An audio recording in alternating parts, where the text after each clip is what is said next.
donc li ñu leen mën a wax mooy ñun ñoo xoon ci plan d'action bi ñu def xam nga plan d'action dañ ko commencé woon ak infirmiers yi mais dañoo xoon ne bu ñu paree infirmiers yi ni ñu jël homme de médias yi homme de communication yi ñu def ak ñoom sensibilisation donc tey defal nañ leen formation pour que yéen aussi ngeen mën a xam feebar bi comme ñun ni mën a def communication comme mun li mën a wax nag mooy fii ci Thiès jël nañ disposition yëpp comité régional de gestion des épidémies réunir na comité départemental des épidémies ñu ngi réunir fii may wax ak yéen comité local des épidémies yi aussi danañ réunir ñoon ñëpp pour que décision yi nga xam ne moom la président de la République jël ministère de la santé jël ko ministère de l'intérieur jël ko ñu mettre ko en œuvre mettre en œuvre yi mooy pour protéger population bi lépp lu ñuy def lépp loo xam ne moom li ñuy def mooy protéger population bi mooy directive yooyu la ñu mettre en place mooy d'abord rassemblement yi ñu bàyyi ko muy ngénte di takk ñi nga xam ne nekk nañ ci jàkka yi suñu autorités yi ak suñu maire yi ñu ngi waxtaan ak ñooñu pour lépp loo xam ne mën nañ ko ci dakkal muy rassemblement ñu mën ko dakkal parce que loolu day propager maladie bi te vraiment ñaanuñu yàlla li nga xam ne moo xew ci yenn dëkk yi muy France Italie am fii loolu nag ñëpp a ngi ciy dox ñi ñu waxtaanee ñëpp nangu nañ ñu loolu ah léegi laa doon waxtaan ak maire nee na lu jëm ci Thiès pratiquement activité julli yëpp danañ ko dakkal donc muy leneen aussi danañ ci liggéey muy car de transport yi parce que car de transport yi aussi mënuñu leen bàyyi nañ doon liggéey bu njëkk ñu koy continuer di ko liggéey kooku ministre du transport mu ngi ci dox waxtaan ak ñoom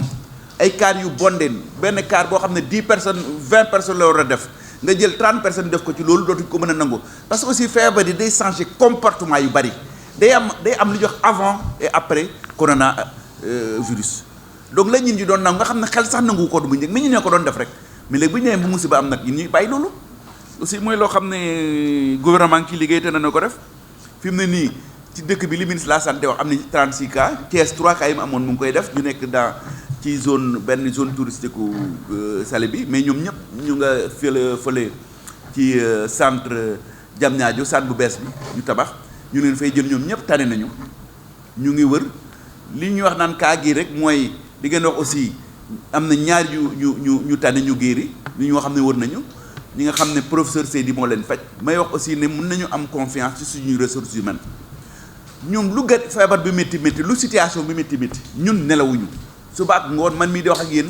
damay xoole 8h ba 8h 24h/24 maa ngi ñu ngi ci terrain bi di fanaane ku ñu wax prélèvement ku ñu alerte ñu dem seeti ko loolu nag mooy tax ñu protéger population bi parce que fu ñu wax ne cas suspect am na fa ñu jóg dem seet ko prélever ko buñ ne amul dara ñooñu nag mën nañoo noyyi dem doxawaat seen soxla mais buñ ne aussi am na ko danañu jël décision bi tax ña fa nekk ñu confiner leen ñu isoler leen confiner leen di leen surveiller matin midi soir bëccëg guddi suba teel bëccëg ak guddi ba nga xam ne bu ñu toggee seen 14 jours amuñu dara ñu bàyyi leen te loolu ci tel ñuy dëkk ñun ba ñu nekkee ba léegi plus de 100 personnes surveillé na leen ay cas contact la ñu woon kenn amuñu ci dañu bàyyi leen ñu ngi dox te loolu déggu leen ñu coow ko fenn donc liggéey bi dafa war a ànd ak aussi bokk ci discrétion parce que mbirum docteur la maa leen di wax mbirum docteur dafa ànd ak li ñuy wax secret médical nit ki waroo koo faj di wax turam di wax fa mu dëkk loolu du yoon waruñ koo def c'est pas normal nit même yow boo ñëwoon sama bureau may médecin la ma wax foofu ci sama bureau la war a yem war ma toog di ko génne wax ministre bi wax na dëgg di wax fi ñun ñi dëkk ministre baa ngi koy wax sauf s'il doit protéger la population maintenant mun na wax Sénégal mun na wax Thiès mun na wax Mbour mun ndax loolu moo fexe pour que ñooñu jël ay matukaay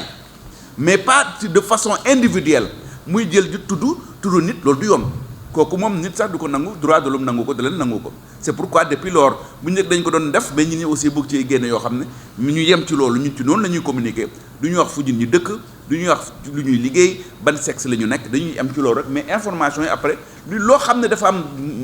solo pour population bi dañ leen ko jox donc foog naa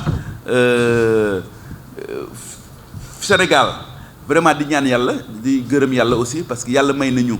ba cas yi nga xam ne amuñu ay cas perdu li am yëpp on l'a circonscrit maanaam gis nañ leen ñu ngi leen di jël en charge ñu leen di faj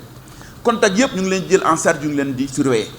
te ku ñu jaaxal aussi ñu xool la bu nekkee am nga dara ñu topp la bu amul dara ñu bàyyi la nga dem loolu aussi ñu ngi ciy gërëm ministère parce que am nañ ci instruction yu wóor parce que lépp loo xam ne am nañ alerte dañ ci jóg 5 heures du matin 2 heures du matin fu ñu yeewee nañ jóg dem seeti leen zone aéroport également ñu ngi koy suivre parce que zone Thiès la bokk surtout hangar ba quelquefois ñu am ay cas yu jógee aéroport mais à partir de maintenant depuis démb ministère de la santé def na camp espace pèlerin yi ñu accueillir pèlerin yi fi nga xam ne foofu la ñuy defee quarantaine maanaam képp ku jóge ci avion ñëw wàcc foofu te ñu xam ne yow wóoruñu ak wóor nañu la wóor na la ndax wóoruñu ndax yaa ngi ak feebar wala am nga ay signes ñu téye la foofu am na ay confort bërëb bu set la et puis ñun ñi fa fekk yi lépp nga xam ne li ñuy soxla pour mënu faa nekk pendant 14 jours jóge fa dem seen yoon bu nekkee dara jotu leen aussi ñu ngi ciy gërëm ministère de la santé parce que aussi daf ñuy yombalal liggéey bi problème mu gargote yi aussi wax nañ ko gargote yi effectivement danañ ci liggéey sous-préfet dañ ci liggéey def na ñu ngi def comité de régionaux yi comité départementaux yi comité locaux yi kooku liggéeyu préfet la ak sous-préfet yi au niveau de ci gargote yi je pense que lu ñu ci war a def danañ ko ci def mais lu bëri lépp lu ñu wax confinement mooy fu ñun ñi dajaloo nekk fay tàncaloo foofu dañ koy tere kooku moom bu nekkee loolu moom te gargote yi aussi dañ leen di fermer donc automédication mooy loolu mais loolu sax amul Sénégal parce que ñun cas yi ñu am ñun ñoo leen di fajal suñu bopp ñu ngi leen di soit ñu ngi Fann wala ñu ngi espace bi ñu réservé Diamniadio ñun ñoo leen di fajal bopp mais automédication bi ñuy jël anti-inflammatoire anti-inflammatoire baaxul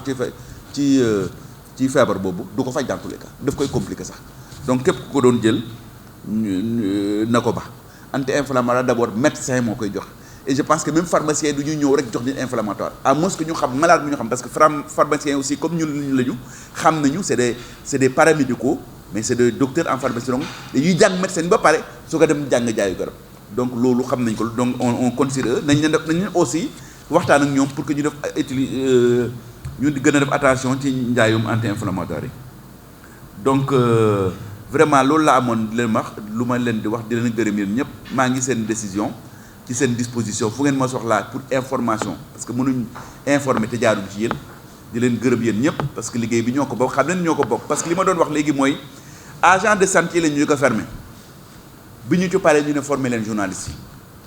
pour ñu former leen loolu def nañ ko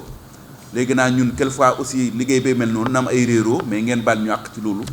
mais xam ne on est toujours à votre disposition di leen gërëm di leen sant wa salaam